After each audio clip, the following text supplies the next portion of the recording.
What's going on, hockey fans? Crazy Moose Hockey here for an update on the Laval Rocket and the Toronto Marlies series. This is video number 2 covering game number 2 of the series. I had some feedback that the music was too loud or annoying, the background music on the last video. So we're going to try it today with no music. Let me know in the comments if this is better or if you suggest like some background music a little less distracting. Just let me know what do you think about this. Anyway, let's get into the game. So Laval was in their home barn last night at Place Belle. Lost the game 6-2. Big opportunity missed for them to take control of the series after they won the first game there. And they came out hard in the first period, 2 goals real quick. Laval really had control of the game and then everything collapsed. Laval actually started the game very strong. They made simple plays. They stuck to their structure, and they had a 2-goal lead. But everyone knows a 2-goal lead in hockey is the worst lead you can have. At the beginning, it looked like Laval was playing an ideal playoff game.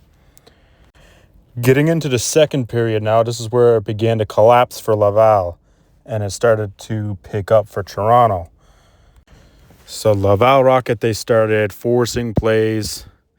They lacked discipline. They started taking penalties, and they lost control of the game. Toronto really made them play for their lack of discipline.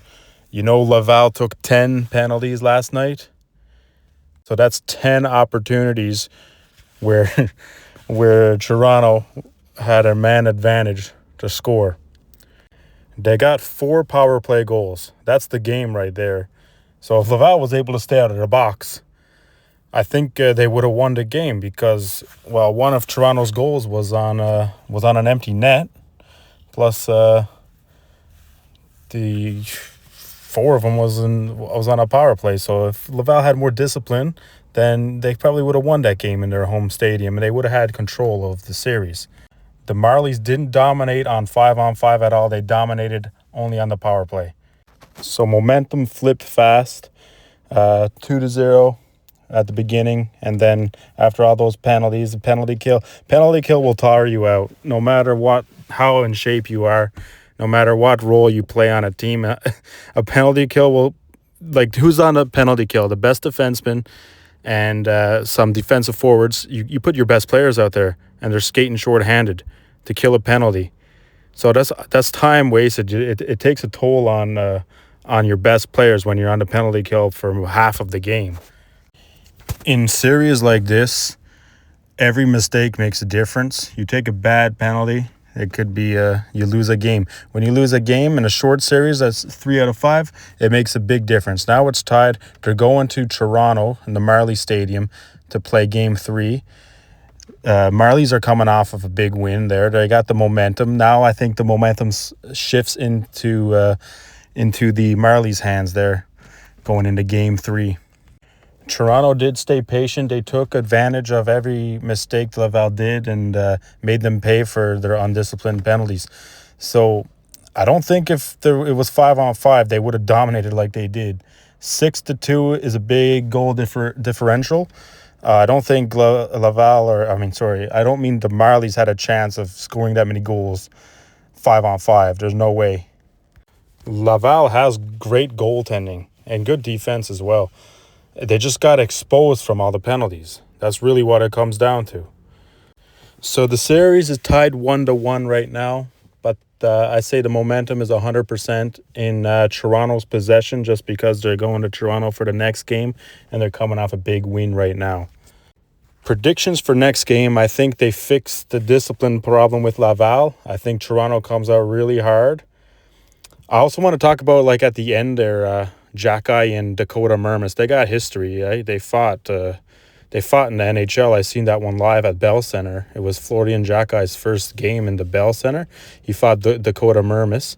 So they got history, but Jackeye was mad at the end of the game.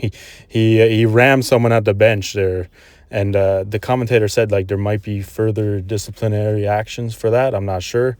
Never heard anything yet. But we'll see. If he has a suspension, that's a big problem for Laval because he's one of their best players. Game 3 is a big game. My prediction is going to be a tighter score. Laval is going to play more disciplined. They're going to really have to work their goalie this time. Again, I think we're looking at a 3-2 win for Toronto, just because Toronto has the momentum. And then when they go back to Laval, we'll see. For the series, I really think it will go to Game 5. Let me know in the comments below your predictions for the next game. If you're enjoying the series, what do you think? If I'm wrong, let me know. I want to hear from you. Thanks for watching, and thank you for your comments. Drop a like, subscribe. I'm going to be covering this whole series. I also cover the Habs and Lightning series, and probably going to be making some more videos as well, just about the playoffs in both the AHL and NHL in general. So thanks for watching. Thanks for subscribing. This is what I'm talking about here. Just look at the clip. He's going to hit someone on the bench. You see? So maybe he's suspended that game. All right. Thank you for tuning in, guys. Have a great week.